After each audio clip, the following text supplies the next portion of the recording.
Lord of the Flies by William Golding. Chapter 12, Cry of the Hunters. Ralph lay in a covert, wondering about his wounds.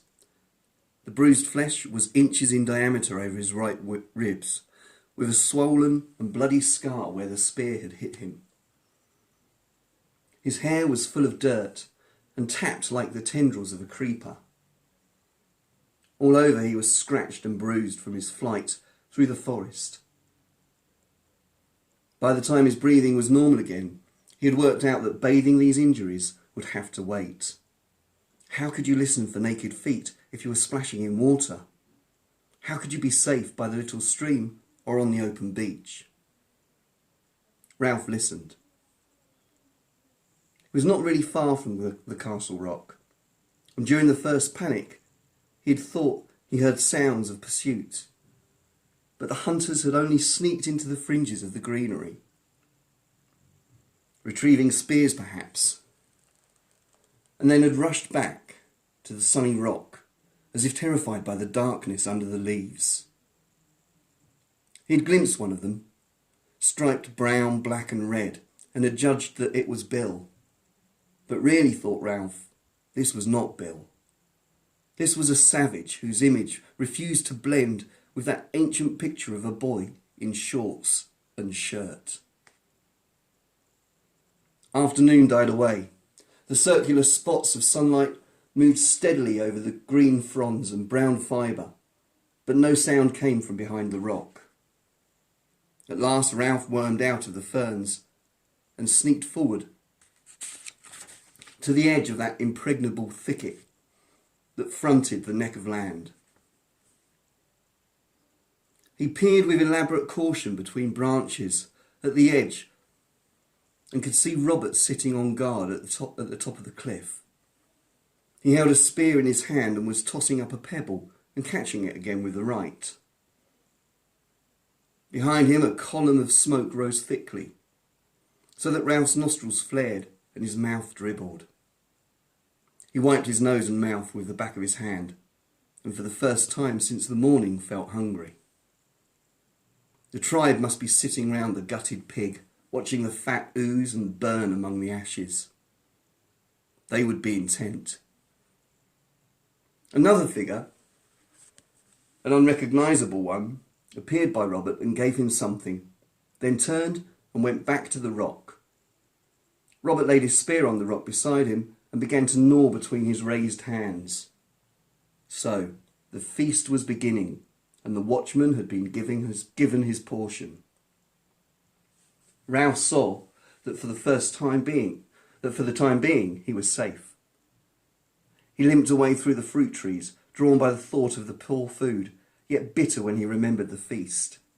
Feast today, and then tomorrow.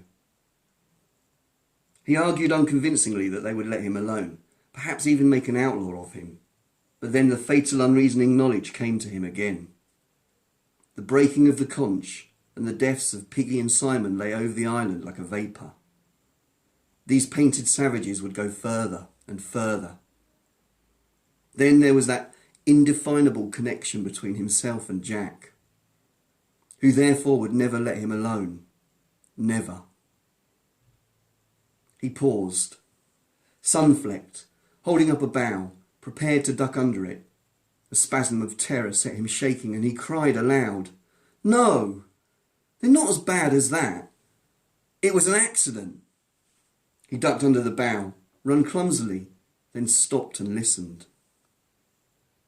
He came to the smashed acres of fruit and ate greedily. He saw two little uns, and not having any idea of his own appearance, wondered why they screamed and ran.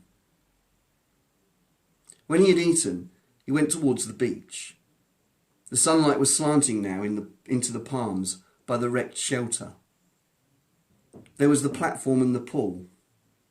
The best thing to do was to ignore this leaden feeling about the heart and rely on their common sense, their daylight sanity.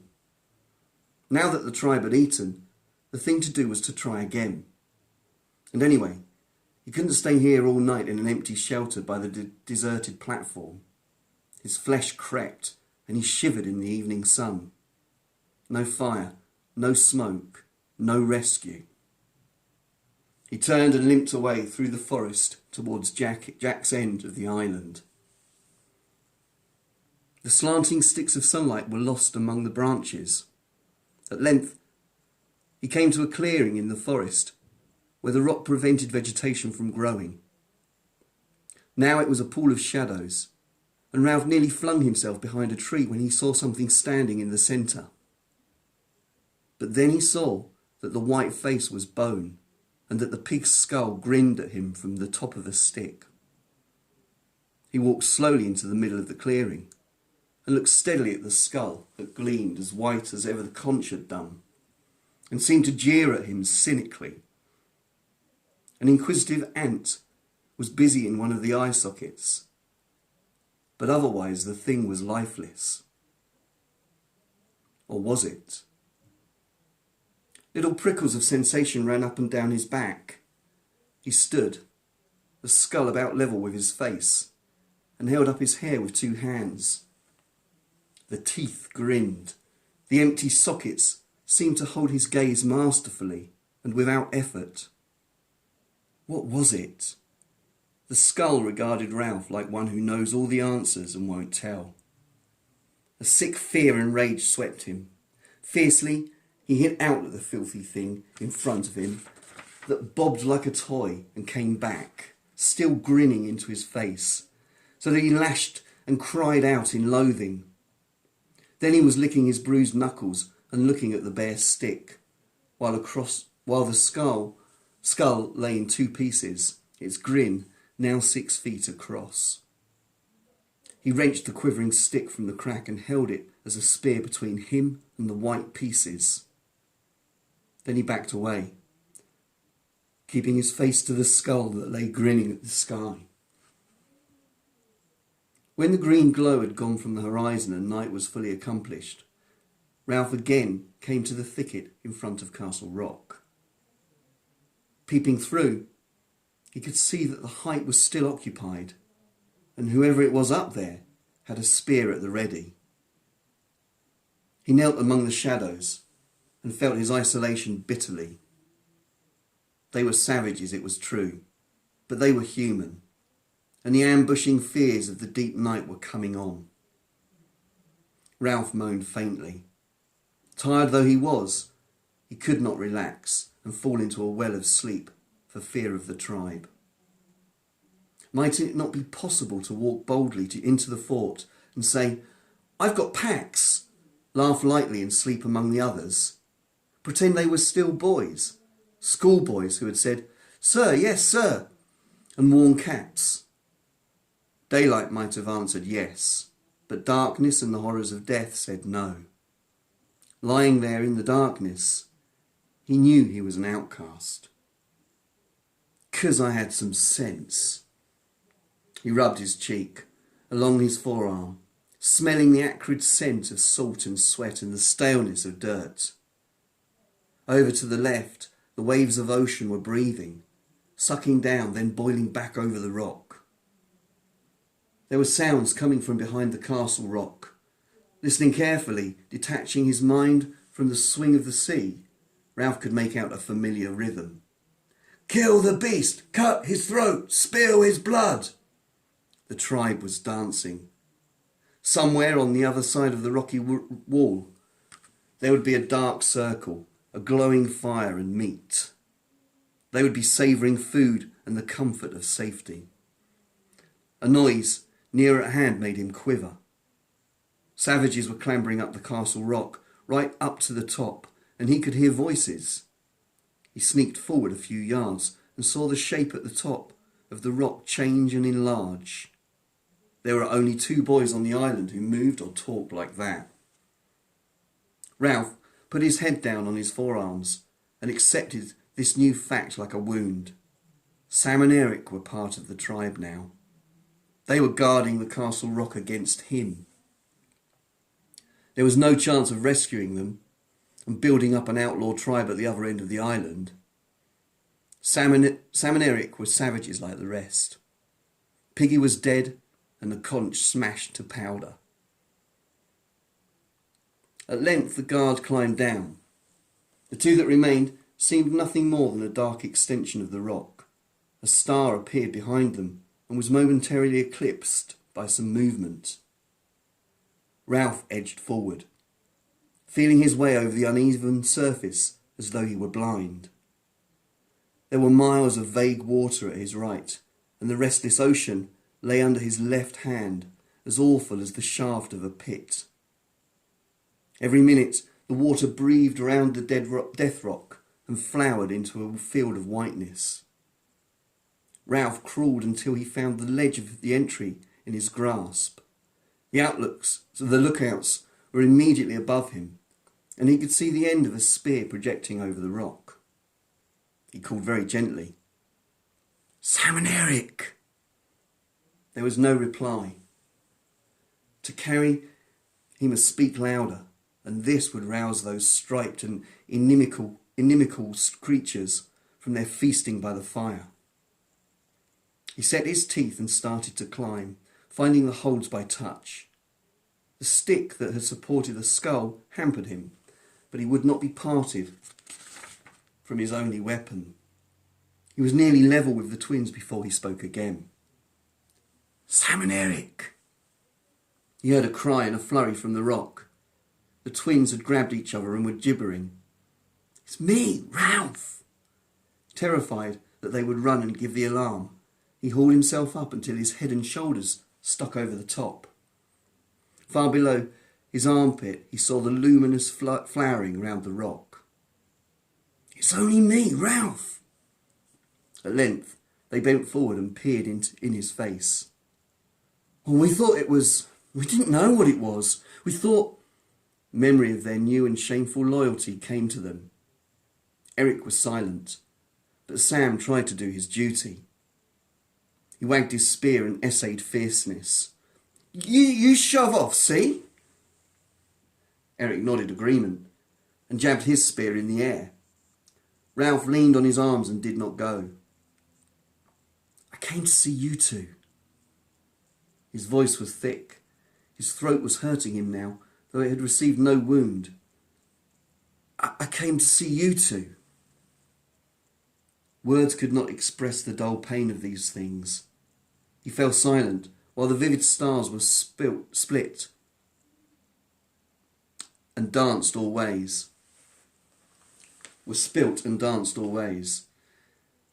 Sam shifted uneasily. "Honest, Ralph, you better go." Ralph looked up again. "You two aren't painted. How can you..." If it were light, shame would burn them at admitting these things. But the night was dark. Eric took up, and then the twins started their antiphonal speech. "You've got to go because it's not safe. They made us. They hurt us." "Who? Jack?" "Oh no." They bent to him and lowered their voices. "Push off, Ralph. It's a tribe. They made us. We couldn't help it." When Ralph spoke again, his voice was low and seemed breathless. What have I done? I liked him.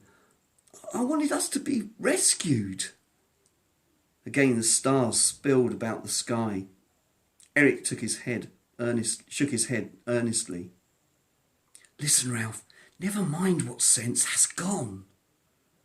Never mind about the chief. You've got to go for your own good. The chief and Roger. Yes, Roger. They hate you, Ralph. They're going to do you. They're going to hunt you tomorrow. But why? I don't know. And Ralph, Jack, the chief, says it'll be dangerous. And we've got to be careful and throw our spears like at the pig. We're going to spread out in a line across the island. We're going forward from this end until we find you. We've got to give signals like this. Ooh. Eric raised his mouth and achieved a faint ululation by beating on his open mouth. Then he glanced behind him nervously. Like that. Only louder, of course. But I've done nothing, whispered Ralph urgently. I only wanted to keep up a fire. He paused for a moment, thinking miserably of the morrow. A matter of overwhelming importance occurred to him. What are you...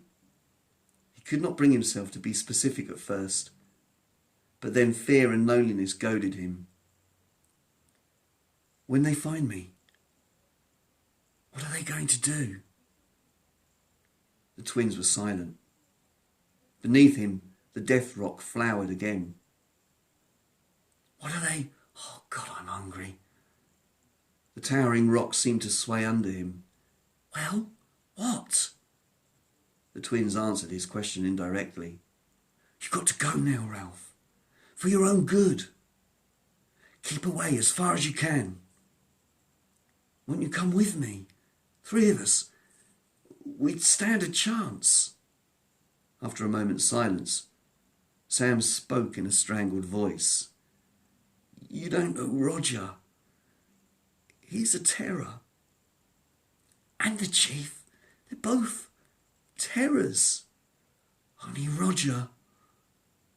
Both boys froze. One was climbing towards them from the tribe.